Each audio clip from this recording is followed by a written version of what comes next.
That's why we test ideas here with better minds. And I have Stephen A. Smith with me tonight, and I want to get his take on what we're seeing with Epstein and ICE and everything else going on. Happy Friday, and thank you for being here.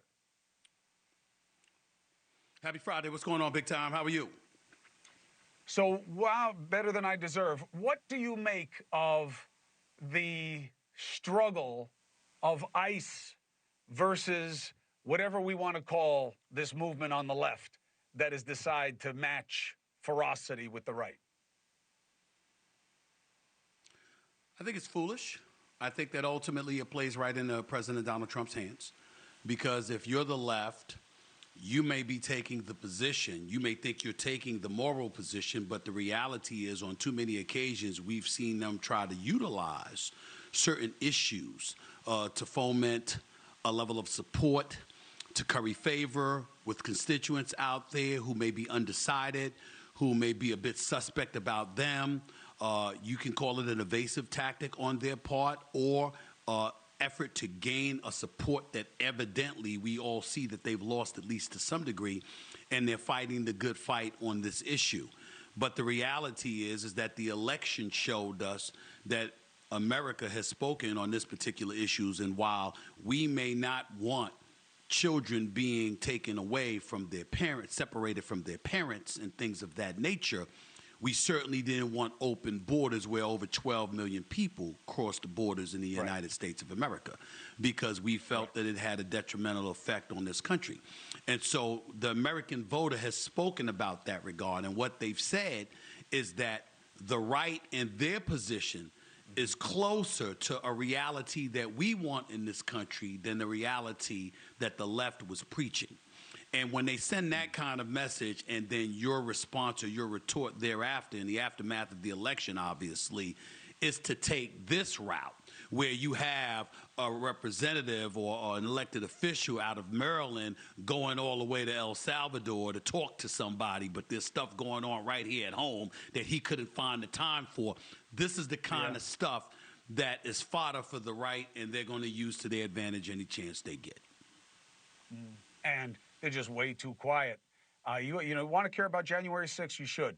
But they're being way too quiet about things that they'd be really loud about if you flip the sides. So we're going to take a break. Stephen A. is going to come back with me, and we're going to talk about a story that we do not see the same way, but I want to ask him a question that he should not answer until we come back. Any chance that you would join Andrew Yang and Elon Musk with this new party that they're starting? Don't answer. We'll be right back.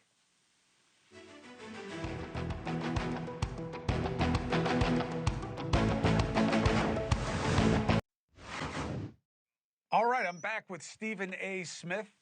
Is there a chance that someone like an SAS enterprise would want to be in league with this new party?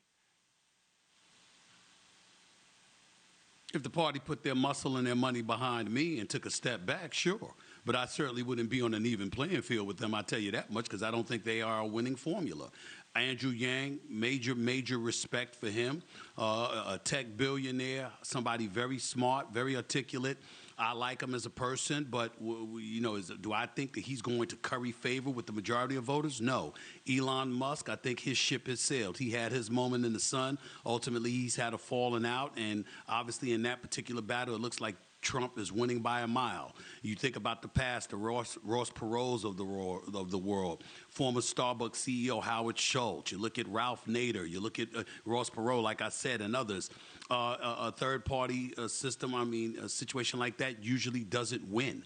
And I think that part of the reason is that the objective for them is to be separate and apart and completely independent of Democrats and Republicans, not understanding that in this two-party system that we have in the United States of America, it is clearly what America has embraced. And I'm not saying that you have to be that always, but you have to show a willingness to do business with both parties in order to be successful in the eyes of the American people. And the reason why they haven't been able to pull it off is because they've been marketing and advertising themselves as a reprieve from what has ailed us as a nation, instead of saying the reprieve would be my ability to ingratiate myself with both parties so we can get things done on a fair and equitable basis that would benefit all Americans, not just one segment of this population.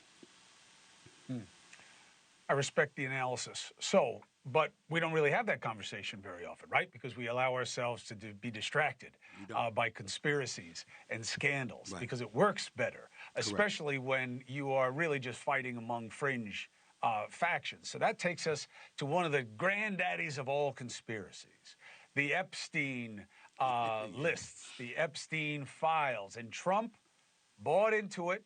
And not that he believed or didn't believe, but he went after that issue and he surrounded himself with people who trafficked in this.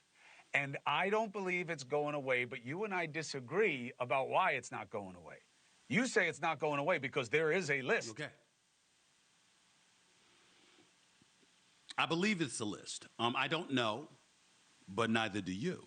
And that's where I'm going with this. I understand, first of all, that you know more than me. Hell, I lean on you for half my knowledge, for crying out loud. So let me not sit up here in front and act like I go in a different direction. I got love and respect for you, my brother. But I think that, over the course of watching folks do business, there's this inclination and there's this desire to say, conspiracy theory, let's stop the nonsense. I'm a more practical brother, my man Chris Cuomo. I'm a more practical brother in this sense. You can't tell me that a sex trafficker, somebody that purportedly engaged in the kind of insidious behavior that this man didn't prepare himself in some way for his comeuppance, per se, one day. And that if that day arrived, he wouldn't be in a position to say, if I go down, there's a whole lot of people that's going down with me. I'm not saying that's the truth. That would be irresponsible for me to say. But I also think it's crazy, not irresponsible, but crazy for you or somebody else to say, nonsense. There's no way that happened. We don't know that. I mean, think about the people we've seen Epstein with now. Think about the people we know that he's known. Think about the connections that he has had. Think about some of the proclivities we have learned, black, white, and everything in between, in terms of perverted men having and what have you, in terms of how they engage, the kind of behavior that they engage in. And I'm supposed to sit back here with a straight face and say, absolutely, positively not. There's no way that happened. Nah, Chris Cuomo, you can do that. I'm not doing that. I got an eyebrow raised, and I'm saying to myself, that combined with the 47th president of the United States, that is known for making sure that he does favors for those who skillfully and adroitly ingratiate themselves with him.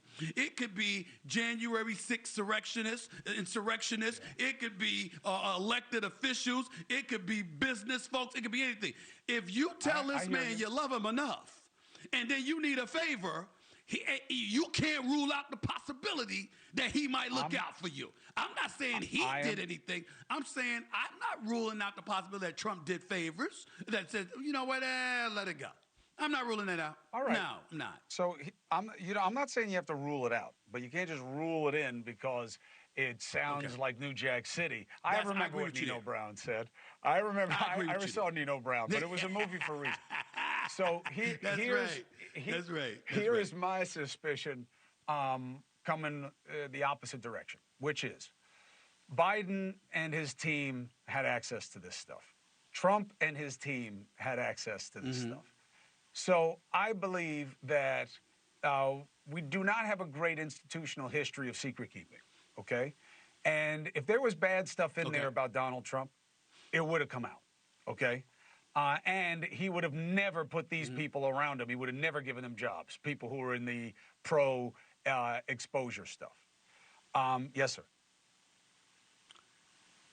I'm not saying in any way, I'm not making any kind of implication towards the president himself. I'm saying I understand. There's some names.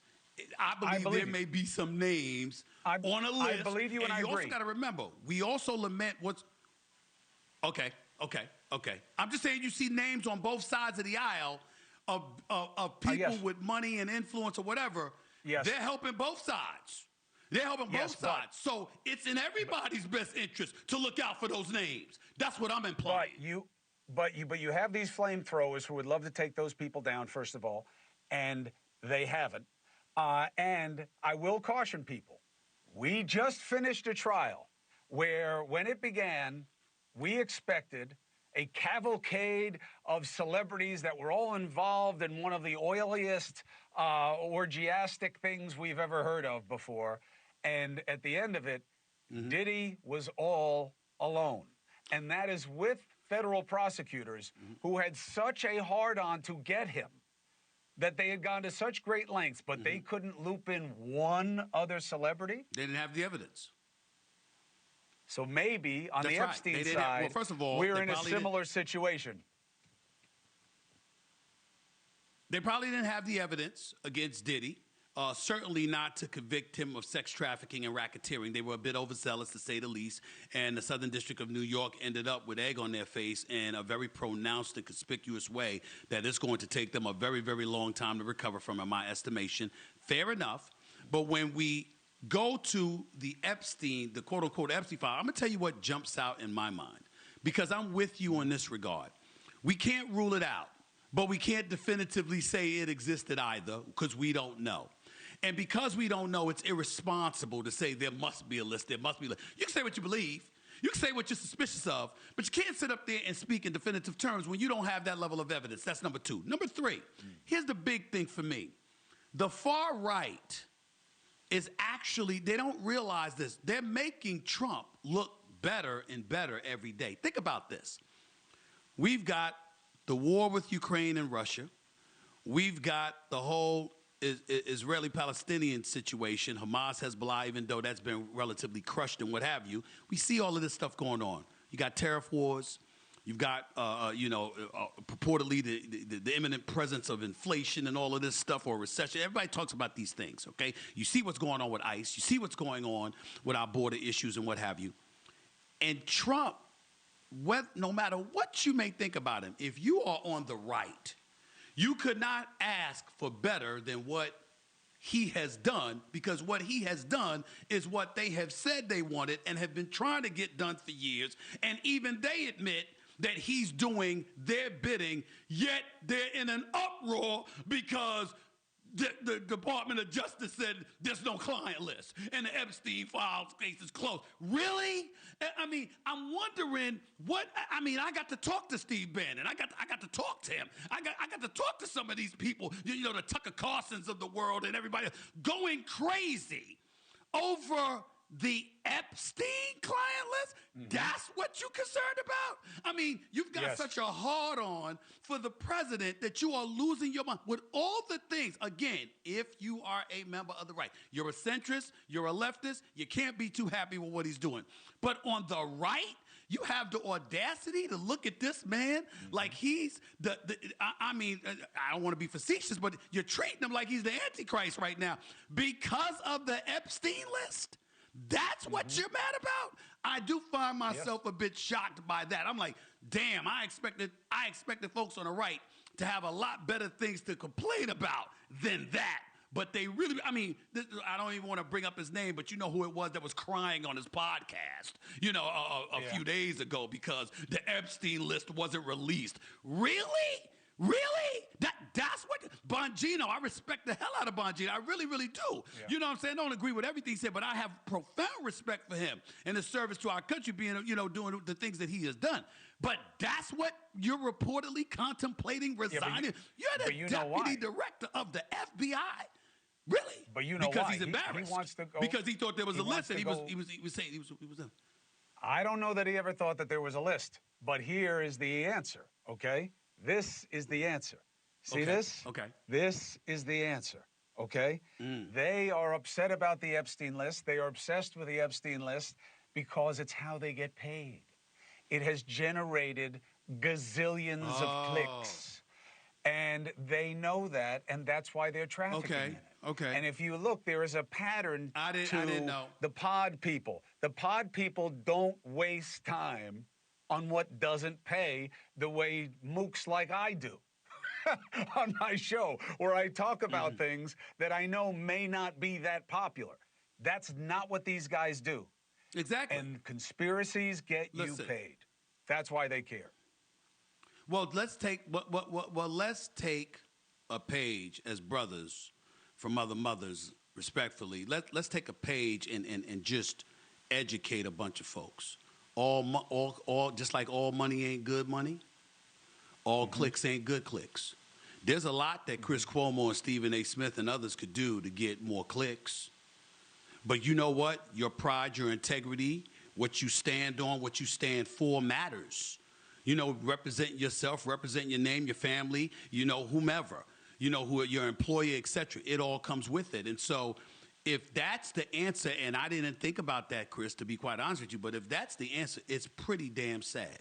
It's pretty damn sad that that's what it has come to, because I'm just looking at if you're a Republican, if you're the GOP, I mean, the big, beautiful bill was just passed. Even though the deficit is going to escalate from 3.3 trillion over 5 trillion, assuming you believe the Congressional Budget Office and all of this other stuff. I mean, with all of these things that's going on, with the 2017 tax cuts reserved, with so much stuff that's going on that the left didn't want to happen, that you on the right said you wanted to happen, with the borders being closed, supposedly that being handled, with migrants being escorted out of this country in droves, according to you, and what you wanted, you're in an uproar off the Epstein list?